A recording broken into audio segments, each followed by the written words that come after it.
TNT, the worldwide leader in Disney Parks news. This is ParksCenter.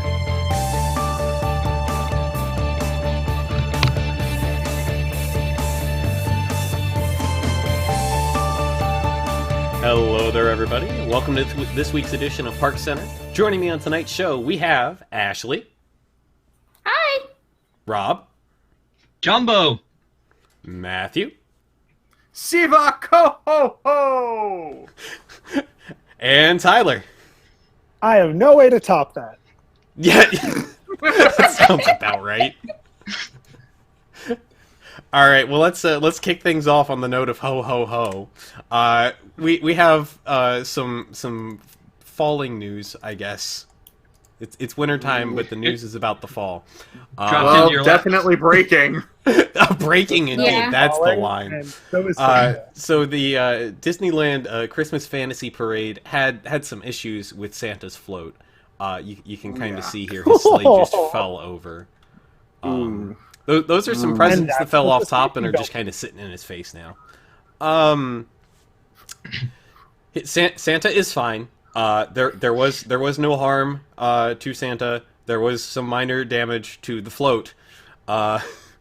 It's this.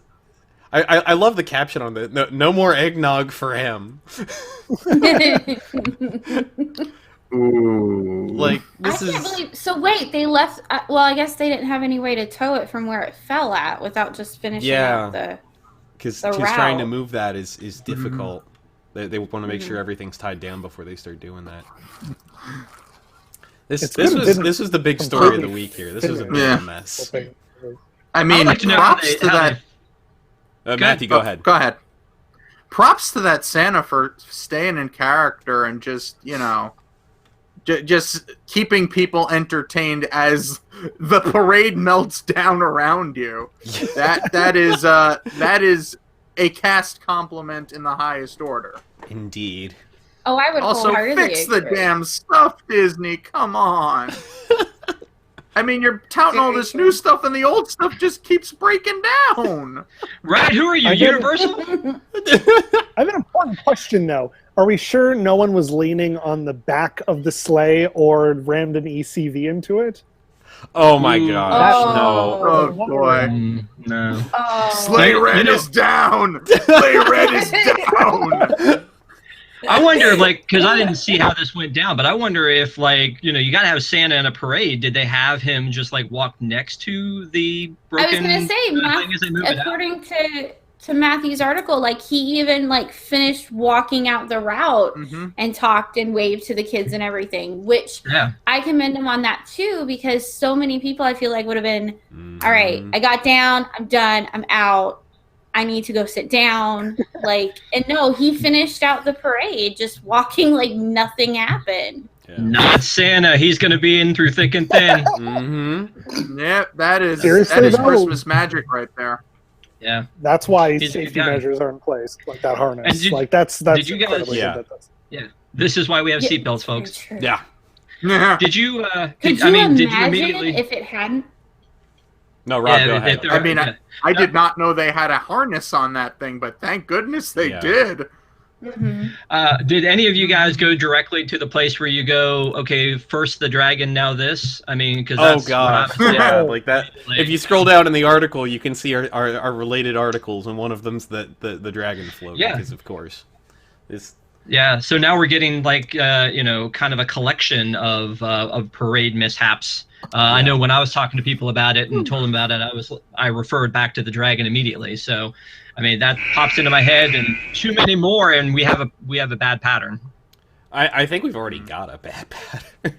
Yeah, two is way too many for Disney. One was too many for Disney because, I mean, the leak that caused it was completely avoidable. Yeah. If they were doing proper maintenance. Speaking of things that are too many, or I suppose the correct term would be too much, DVC dues have gone up. This is quite the price hike, honestly. If you go digging in here, The dues that have gone for DVC resorts have gone up in some cases as much as about 9.5%. I don't think any of them broke the 10% rate. Oh no, I stand corrected. Vero Beach has an 11% increase. Wow. The biggest on property increase, it looks like it was about 9.5% at the Boardwalk Villas. Some of them weren't quite that high, with Illini and Grand Floridian being around 4%. But still, that is some massive annual dues hikes. As somebody who bought into DVC because at a resort that had reasonable dues, this is kind of scaring me, because if they can do this, how much more are they going to crank it up next year and the year after that? And am I going to be able to actually afford to keep these points?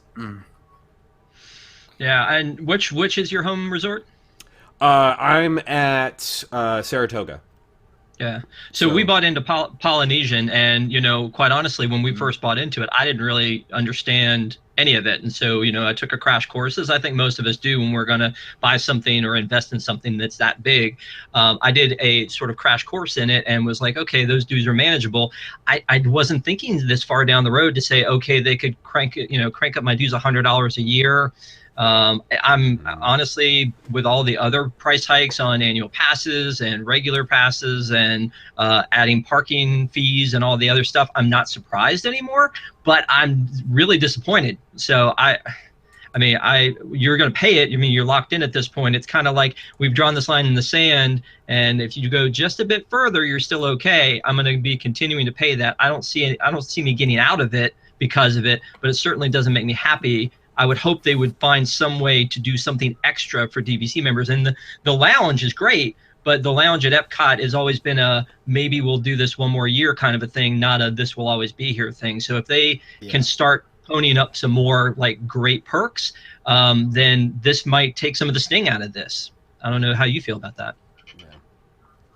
Yeah. I feel like it's nice that they are paying cast members better. I know that is one of the main reasons for this hike, or at least what they're citing for this hike, is that there's an increase in the what they're paying cast, so they have to pass that cost along to someone. And right. I like that, but I feel like we're getting a 10% price increase, but there is not a 10% raise going to every cast member here. This doesn't quite line up, and it feels a little money grabby, in my opinion.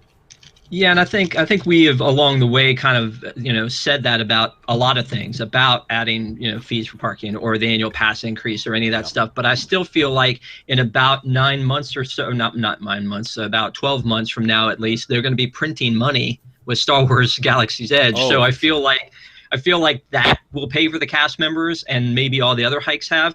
I just. You use the word money grab. I think it sort of is like, well, these are super fans. They're gonna pay this extra money. Yep. We're gonna give it a try and see what happens. Mm-hmm. Speaking of things that they're gonna give a try and see what happens, so there are now cast members dedicated to helping you with My Disney Experience because their app is bad and they should feel bad.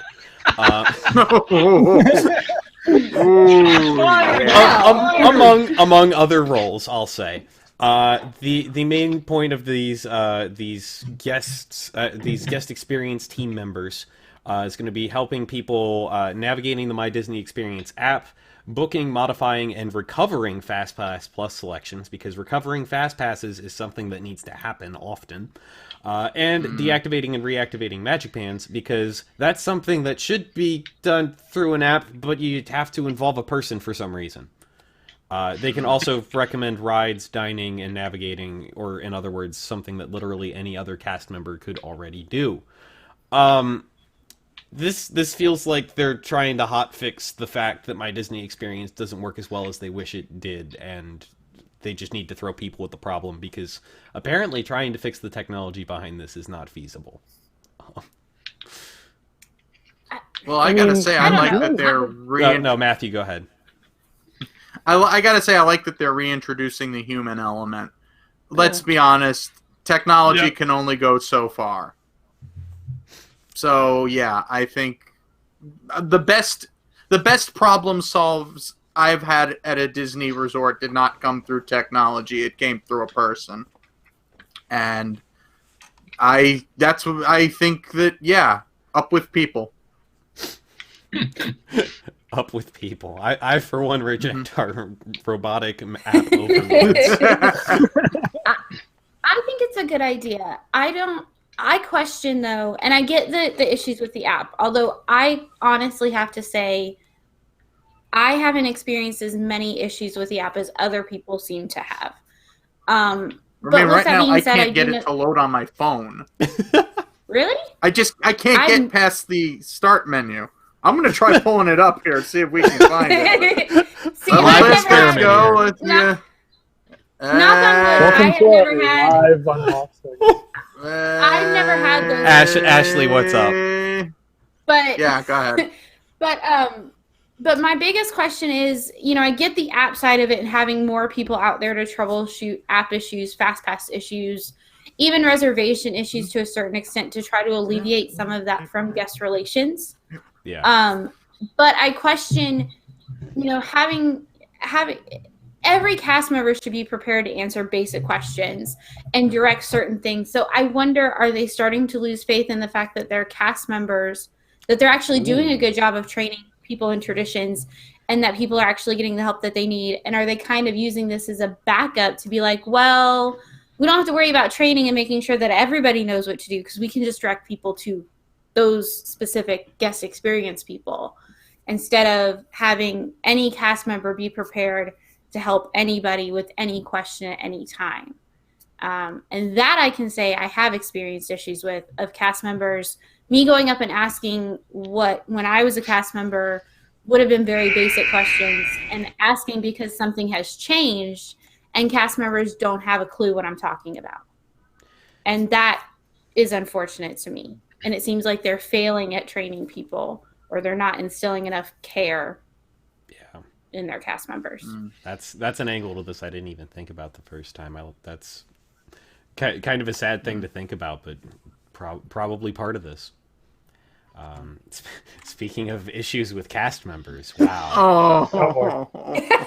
That was not a setup. Oh gosh. No, you were planning that one out. I know you were. They do not cover this in the training, right? No, well, I'm sure they're going to now. In a very one of these, different I'm way. sure they do. So there are two stories here. The first one, a cast member was arrested for stalking and sexually harassing a coworker. I'm not going to go too deep on the articles on any of these, but I'm just kind of at a top level thing here for the discussion we're about to have. I'm sure that they cover this in training because every workplace covers sexual harassment in training. But what they probably don't necessarily cover, because it should be obvious, is that you don't steal thousands of dollars from the company. Wait, what? Oh no, they cover that too. They definitely apparently. cover that too. Correction, I don't think that was from the company, but it was. It looks like that was from guests issuing fraudulent credit card refunds to hotel guests, which he transferred to his checking account instead. Wait, how does that work? Someone tell me so I can try it. No, so don't try this at home. But what I suspect happened here is instead of issuing the refund to your card, I'm going to issue the refund to my card and give you the receipt that shows that the refund was given.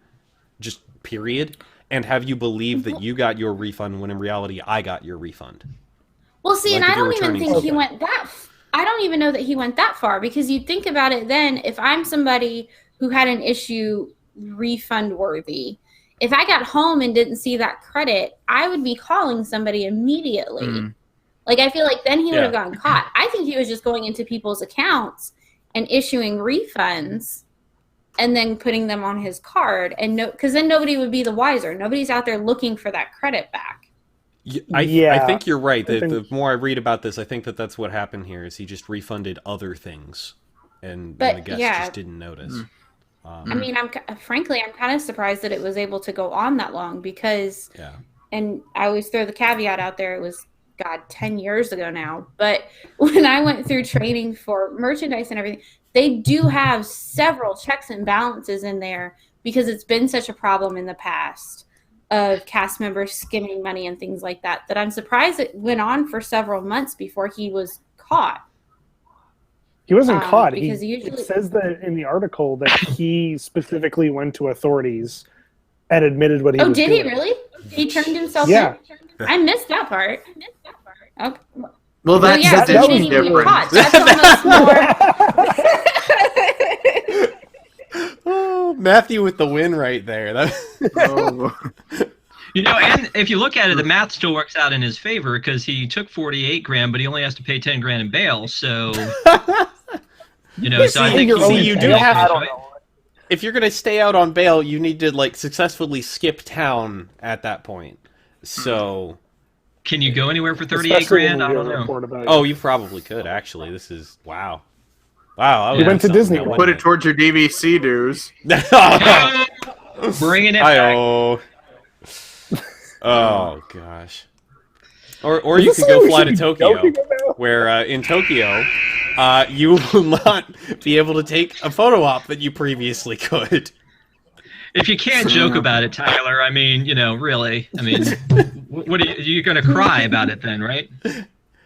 So yeah, that would be a very weird show if we just came on here and cried about things.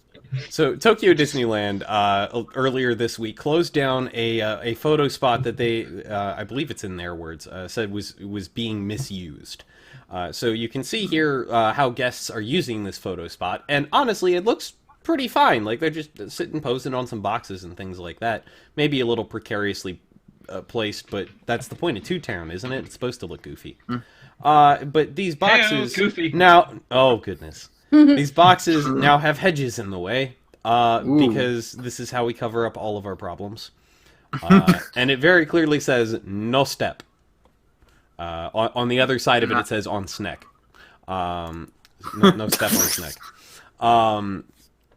So they've taken this spot, they've closed it down because people were not supposed to be climbing on these boxes. But now, I honestly think that Tokyo Disneyland has the right idea here. I think that this is something that more Disney parks need to start doing. When guests start abusing things, they need to start closing them. Mm-hmm. And I'm assuming they're eventually going to replace this with something that either guests will be able to climb and sit on and take those pictures and have it be stable, or more likely for the short term, because money, just strip that area out and have it just not be boxes anymore. Put a wall. I always put a food cart there. Put a food cart as well. Yeah. I tend to believe that because it's Tokyo and not a domestic park, that fair. They probably will rework it and bring it back. If this were especially Anaheim, but if it were a domestic park, it would probably just go away. Yeah. But at the same token, like, you could also easily solve this by just having cast members keep an eye on it, and when people do crazy stuff like this, stand up to your guests and tell them to get down. Yeah, like, that's something I honestly don't know why they weren't doing it. Well, and I don't know why we don't do it at all. Like, and that's another thing with cast members. I don't see cast members going out there and saying, "Hey, you know, and you can do it in a respectful way," but like nobody seems to be correcting the jerks that want to climb over things and do things that they're not supposed to. They just take it away from the rest of us that enjoy it, and are being respectful with it. I retract my previous comment. Down with people. I passed up someone climbing up. You know, in the front part of Epcot, not like right at the front. There's like that fountain with the water coming out the top of the bricks, and people climbed onto that thing to take a photo. And I'm like, but who is gonna? And Thomas, my co-host of Red Rehab, is just like, listen. If dumb people want to fall off things and get hurt, let them. So. But that just makes it worse for the rest of us. I agree with that. But yeah, it makes it worse for the rest of us because they're going to fall, they're going to get hurt, and they're going to blame Disney, even though it's not Disney's fault that they were an idiot and climbed up there. And then it gets taken away. Can I just add this part, though? Galaxy's Edge is going to be so crazy when it opens up, and I don't necessarily want to be involved in the crazy, but I kind of want to get there early before they start taking stuff away that people mess up because they're mean, horrible people. You know, like I feel like that happened at Toy Story Land, that they started trashing things that, you know, obviously Imagineers didn't expect them to trash. And the same thing went with like the Winnie the Pooh queue. I never got to see the Tigger bounce because people were messing with that, or you know. So I exactly. Well, so I feel like we're going to miss out on some cool stuff. half the effects in Pandora are not working the way they were on day one now, and it's people's fault. There's broken clay statues in the gift shops because people just break things. Yeah, so the photo spot thing, I mean, while I get it, I think it's just kind of like an example of what, the wear and tear people do on it because they walk in and they let their kids do stuff on it or whatever. Mm-hmm. I mean, it should be a welcoming place and a sturdy place. But at the same time, like I said, Galaxy's Edge is going to have some amazing stuff when it first opens. But I think I feel there's a danger they're going to start pulling stuff away as they go, oh, I didn't realize people were going to mess with it this way, Yep. Speaking of things that should be welcoming and sturdy, but aren't, World of Color. World of Color has been having some issues getting back up, and it's apparently not going to be up until next year at this point. Disney has officially announced World of Color will not return this year, despite originally stating that it would. It went down back in April and did not return as planned in June, folks. This has been over 6 months late at this point, and it's not going to even be this year. This was originally a 2-month refurb that has turned into about 8 months now. Like, good grief! Well, the story is I'm that glad I saw it when I did. What's the story here? The story was. I thought the story was that there was some significant damage that was not figured on earlier, and it's going to take considerably longer. It's going to go well into next year. Did they say what Disney, the cause just of the be damage honest. was? I mean, I thought I heard something about a cracked turntable. Yeah, I seem to remember hearing something about that as well, but I don't have a definitive source on that, so take that as rumor.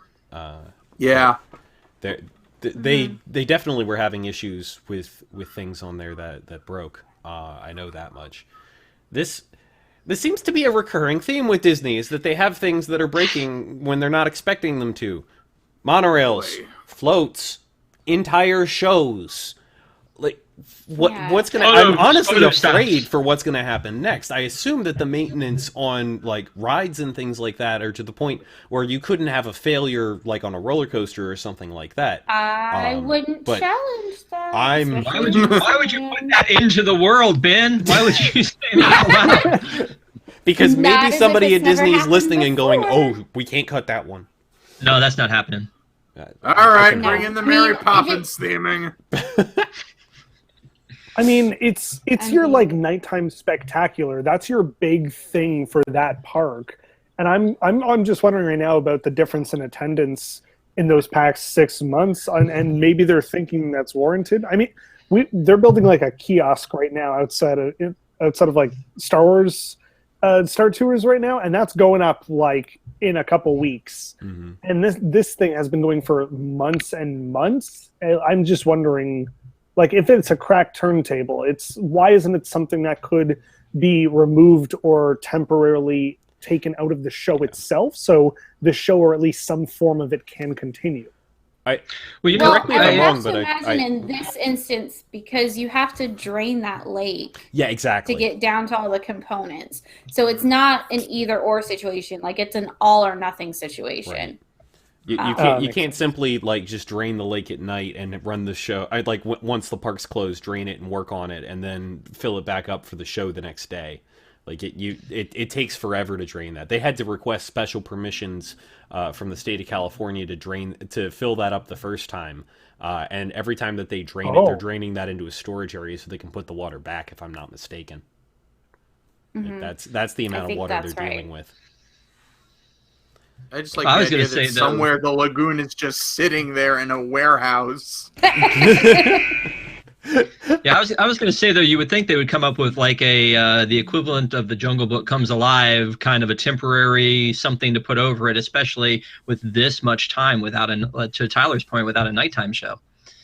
It's not like they have a parade sitting in storage that used to run in California Adventure and would drive people crazy if you brought it back.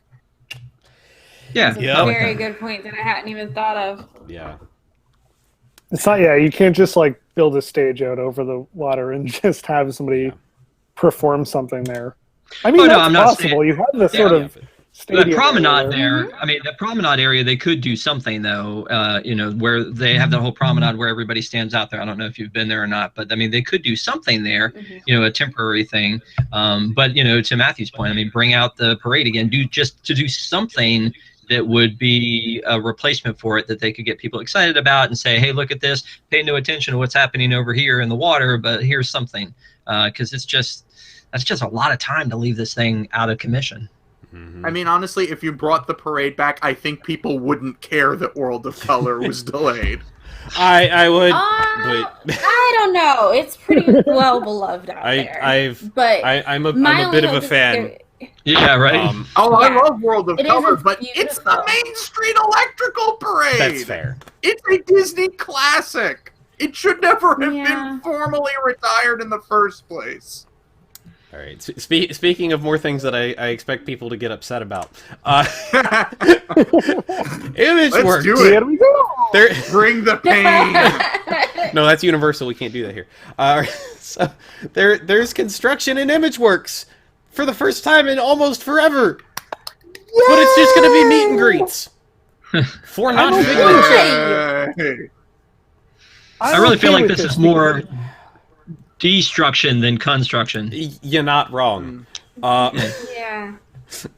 So I mean, they're removing a lot of the stuff here. They're going to be putting in meet and greets for the characters that are currently inside of Interventions. We've got Wreck-It Ralph and Allopy, probably Baymax, and the Inside Out meet and greet moving in here as well. That's not confirmed at this point, but it is hypothesized and highly likely. It would make a ton of sense for them to get everything out of Interventions that's currently in there, close those buildings off entirely, and then be able to do whatever they want in there, because it's very clear that they don't want in there what's currently in there. As upset as I am to see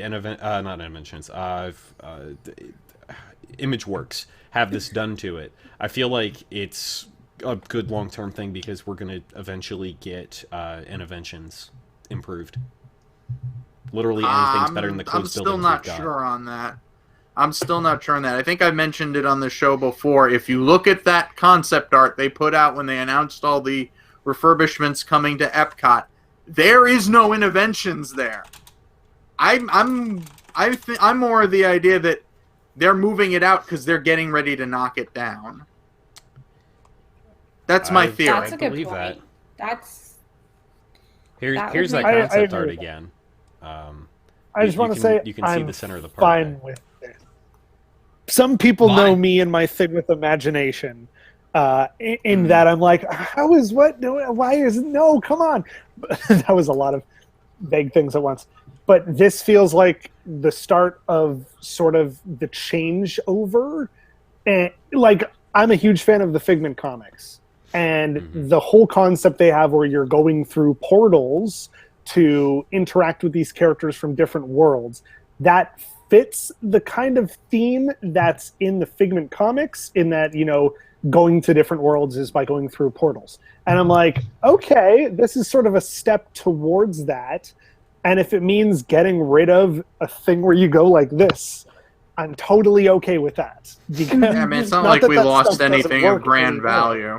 Yeah, that's fair. Exactly. We're at least putting in something that's going to drive people to that exit area, whereas most people don't even know that they can go into the exit area of an attraction and play games and do whatever's there.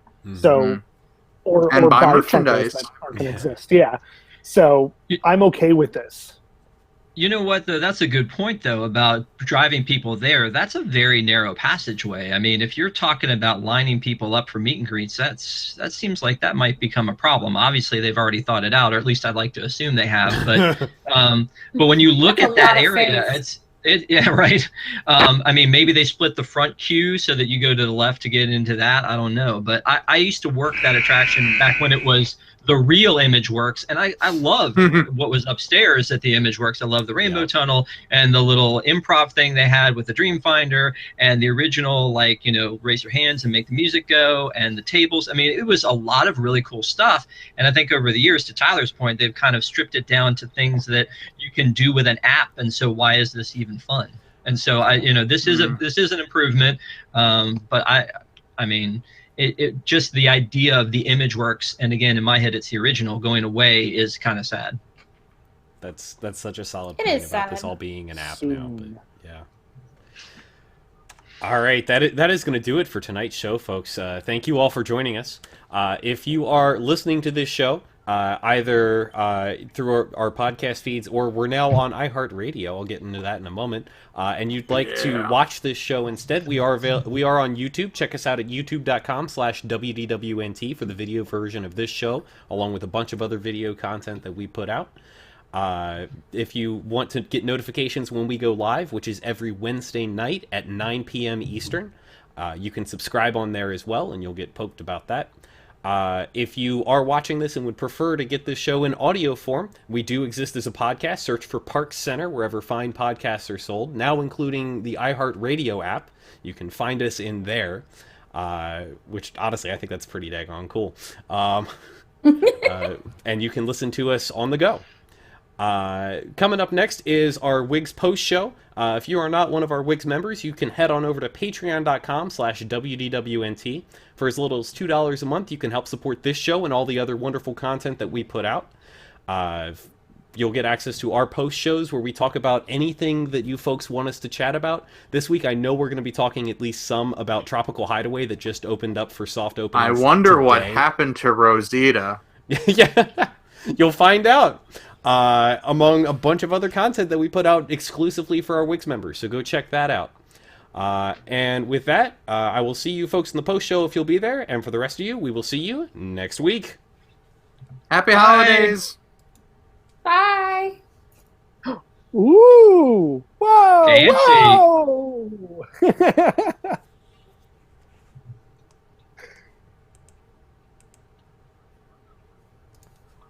You just blew my